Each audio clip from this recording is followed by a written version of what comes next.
ঘটনাটি কি সেই ব্যক্তির মতো যে একটি বস্তির পাশ দিয়ে যাওয়ার সময় যখন দেখল তা বিধ্বস্ত হয়ে আপন অস্তিত্বের ওপর মুখ থুবড়ে পড়ে আছে, তখন সে ব্যক্তি বলল, এ মৃত জনপদকে কিভাবে আল্লাহ তাআলা আবার পুনরুজ্জীবন দান করবেন?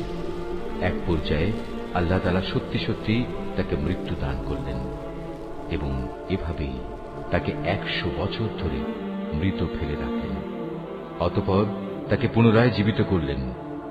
এবার জিজ্ঞেস করলেন, বলতে পারো তুমি কতকাল মৃত অবস্থায় কাটিয়েছ? সে বলল, আমি একদিন কিংবা একদিনের কিছু অংশ মৃত অবস্থায় কাটিয়েছি। আল্লাহ তাআলা বললেন, বরং এমনি অবস্থায় তুমি 100 বছর কাটিয়ে দিয়েছ। তাকিয়ে দেখো তোমার নিজস্ব খাবার ও পানীয়ের দিকে, দেখবে তা বিন্দুমাত্র পচেনি। তোমার গাধাটির দিকেও দেখো, তাও একই অবস্থায় আছে। আমি এসব এজন্যই দেখালাম যেন আমি তোমাকে মানুষদের জন্য পরকালীন জীবনের একটি জীবন্ত প্রমাণ হিসেবে উপস্থাপন করতে পারি। এই মৃত জীবের হাড় পাঁজরগুলোর দিকে তাকিয়ে দেখো, তুমি নিজেই দেখতে পাবে আমি কিভাবে তা একটার সাথে আরেকটা জোড়া লাগিয়ে নতুন জীবন দিয়েছি। অতঃপর কিভাবে তাকে আমি গোশতের পোশাক পরিয়ে দিয়েছি। অতএব এভাবে আল্লাহর দেখানো এ বিষয়টি যখন তার কাছে পরিষ্কার হয়ে গেল, তখন সে বলে উঠল, আমি এটা জানি, অবশ্যই আল্লাহ তাআলা সব কিছুর উপর ক্ষমতাবান। আরো স্মরণ করো যখন ইব্রাহিম বলল, হে মালিক, মৃতকে তুমি কিভাবে পুনরায় জীবিত করো তা আমাকে একটু দেখিয়ে দাও। আল্লাহ তাআলা বললেন, কেন, না দেখে কি তুমি বিশ্বাস করো না? ইব্রাহিম বলল, হ্যাঁ প্রভু, আমি বিশ্বাস করি, কিন্তু এর দ্বারা আমার মন একটু সান্ত্বনা পাবে, এই যা। আল্লাহ তাআলা বললেন, তুমি বরং এক কাজ করো, 4টি পাখি ধরে আনো, অতঃপর আস্তে আস্তে এই পাখিগুলোকে তোমার কাছে পোষ মানিয়ে নাও, যাতে ওদের নাম তোমার কাছে পরিচিত হয়ে যায়। তারপর তাদের শরীর কেটে কয়েক টুকরায় ভাগ করো, তাদের কাটা এক একটি টুকরো এক একটি পাহাড়ের উপর রেখে এসো। অতঃপর ওদের সবার নাম ধরে তুমি ডাকো, দেখবে জীবন্ত পাখিতে পরিণত হয়ে ওরা তোমার কাছে দৌড়ে আসবে।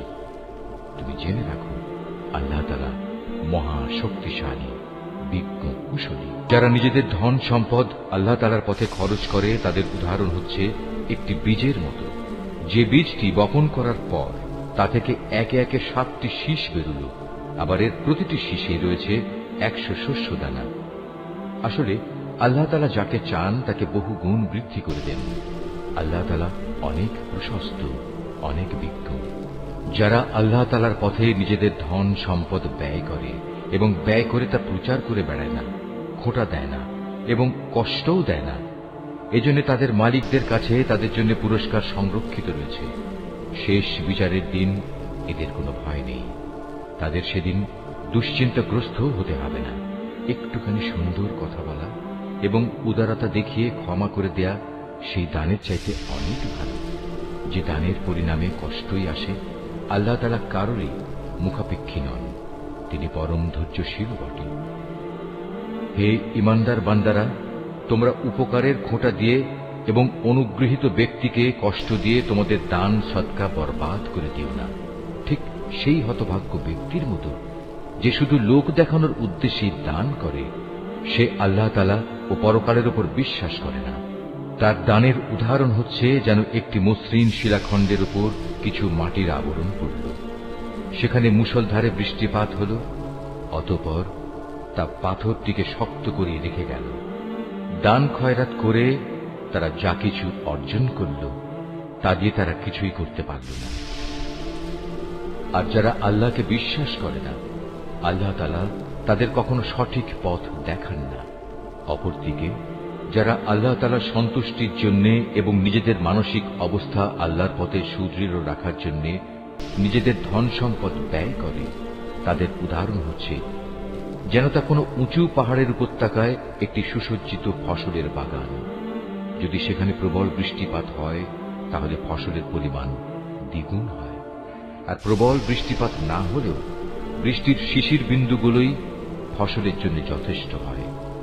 আল্লাহ তাআলা ভালো করে পর্যবেক্ষণ করেন তোমরা কে কি কাজ করো। তোমাদের কেউ কি চাইবে যে তার কাছে ফলে ফুলে সুশোভিত একটি বাগান থাকুক, যাতে খেজুর ও আঙুর সহ বিভিন্ন ধরনের ফলমূল থাকবে, তার তলদেশ দিয়ে আবার প্রবহমান থাকবে কতিপয় ঝর্ণাধারা, আর এর ফল ভোগ করার আগেই বাগানের মালিক বয়সের ভারে নুয়ে পড়বে এবং তার কিছু দুর্বল সন্তান থাকবে। এই অবস্থায় হঠাৎ করে এক আগুনে বাতাস এসে তার সব স্বপ্ন জ্বালিয়ে দিয়ে যাবে।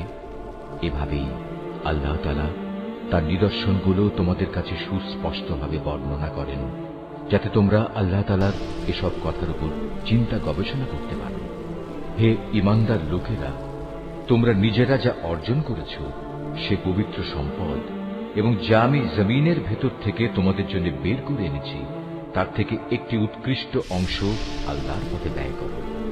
আল্লাহর জন্য এমন নিকৃষ্টতম জিনিসগুলো বেছে রেখে তার থেকে ব্যয় করো না, যা অন্যরা তোমাদের দিলে তোমরা তা গ্রহণ করবে না। অবশ্য যা কিছু তোমরা অনিচ্ছাকৃতভাবে গ্রহণ করো তা আলাদা। তোমরা জেনে রেখো, আল্লাহ তাআলা তোমাদের দানের মুখাপেক্ষী নন। সব প্রশংসার মালিক তো তিনি।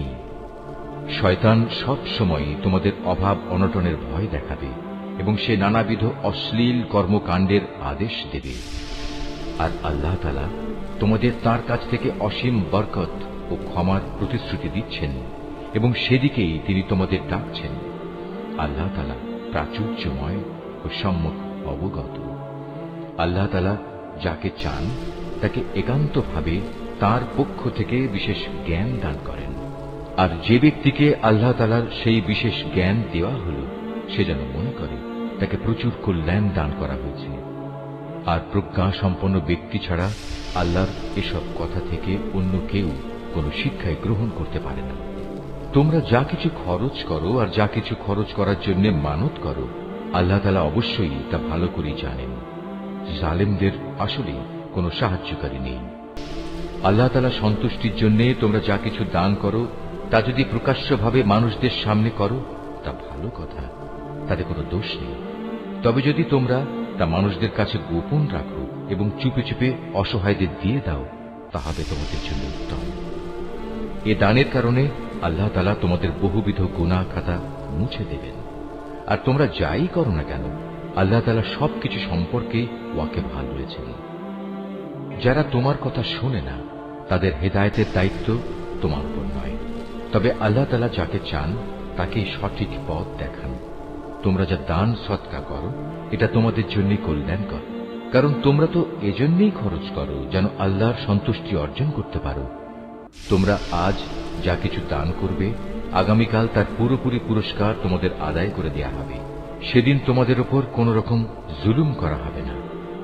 দান সদকা তো তোমাদের মাঝে এমন কিছু গরিব মানুষের জন্য, যারা আল্লাহর পথে এমনভাবে ব্যাপৃত, যারা নিজেদের জন্য জমিনের বুকে চেষ্টা সাধনা করতে পারে না।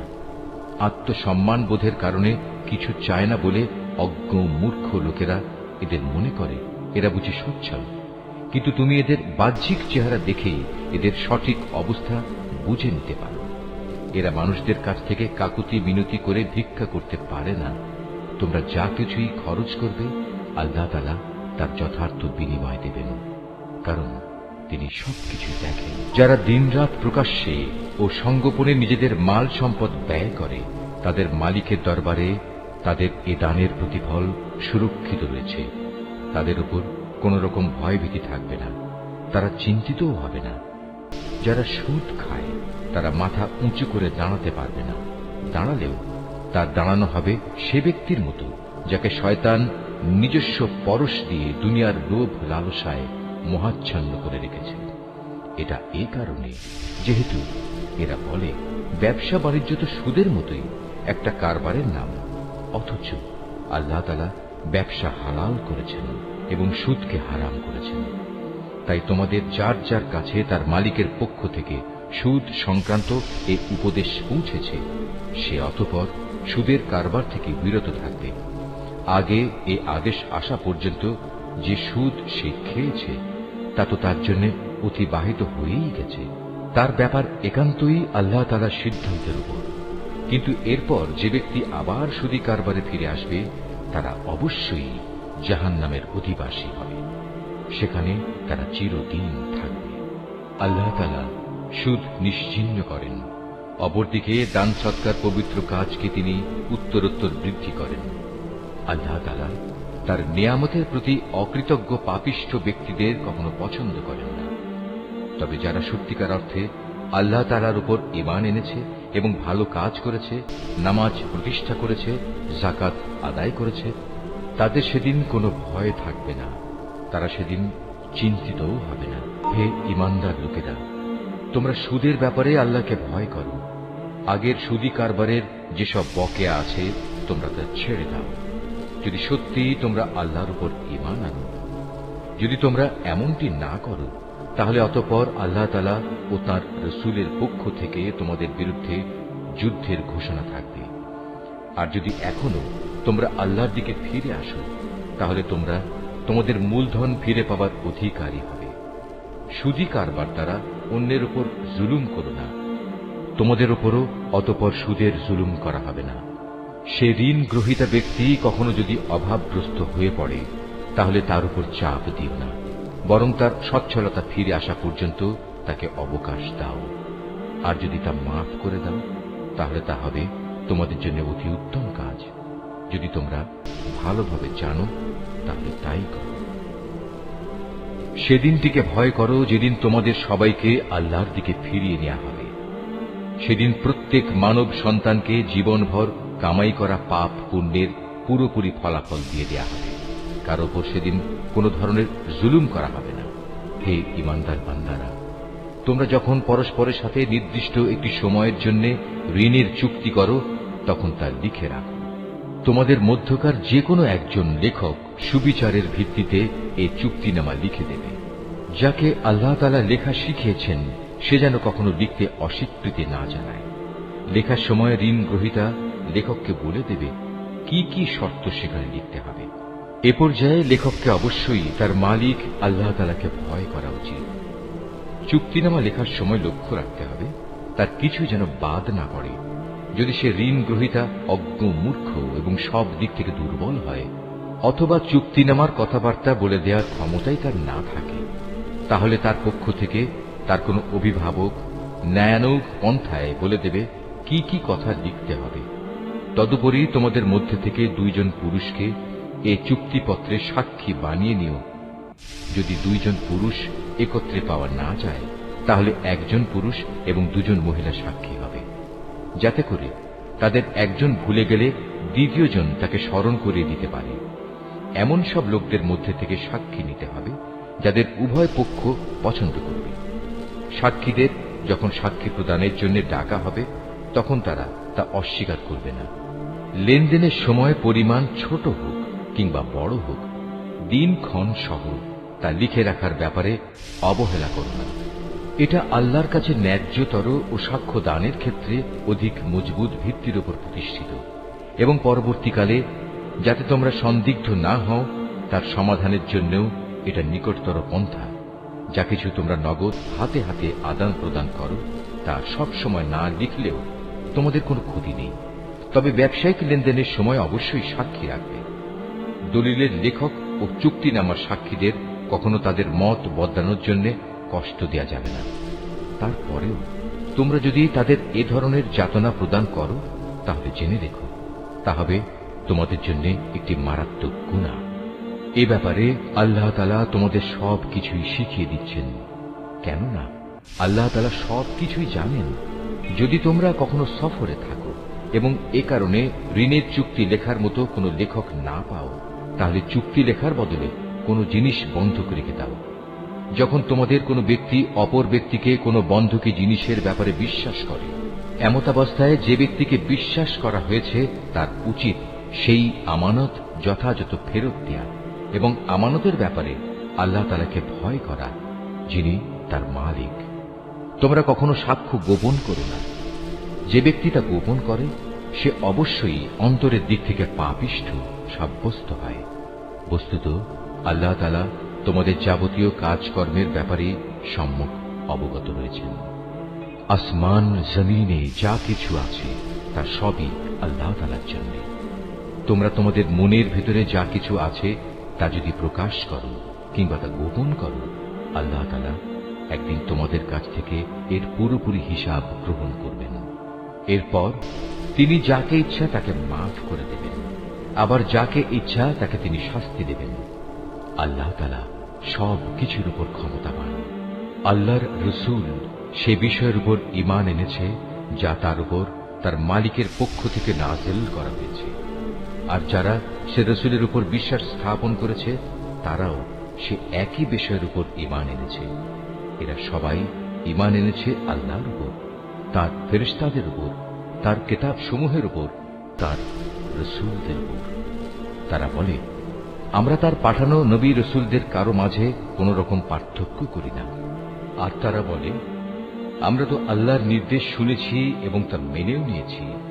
হে আমাদের মালিক, আমরা তোমার ক্ষমা চাই এবং আমরা জানি আমাদের একদিন তোমার কাছেই ফিরে যেতে হবে। আল্লাহ তাআলা কখনো কাউকেই তার শক্তি সামর্থ্যের বাইরে কোনো কাজের দায়িত্ব চাপিয়ে দেন না। সে ব্যক্তির জন্য ততটুকু বিনিময় রয়েছে যতটুকু সে এ দুনিয়ায় সম্পন্ন করবে, আবার সে যতটুকু মন্দ দুনিয়ায় অর্জন করেছে তার উপর তার ততটুকু শাস্তি পতিত হবে। অতএব হে মোমেন ব্যক্তিরা, তোমরা এই বলে দোয়া করো, হে আমাদের মালিক, যদি আমরা কিছু ভুলে যাই, কোথাও যদি আমরা কোনো ভুল করে বসি, তার জন্য তুমি আমাদের পাকড়াও করো না। হে আমাদের মালিক, আমাদের পূর্ববর্তী জাতিদের উপর যে ধরনের বোঝা তুমি চাপিয়েছিলে তা আমাদের উপর চাপিও না। হে আমাদের মালিক, যে বোঝা বইবার সামর্থ্য আমাদের নেই তা তুমি আমাদের উপর চাপিয়ে দিও না। তুমি আমাদের উপর মেহেরবানি করো, তুমি আমাদের মাফ করে দাও, আমাদের উপর তুমি দয়া করো। তুমি আমাদের একমাত্র আশ্রয়দাতা বন্ধু। অতএব কাফেরদের মোকাবেলায় তুমি আমাদের সাহায্য করো।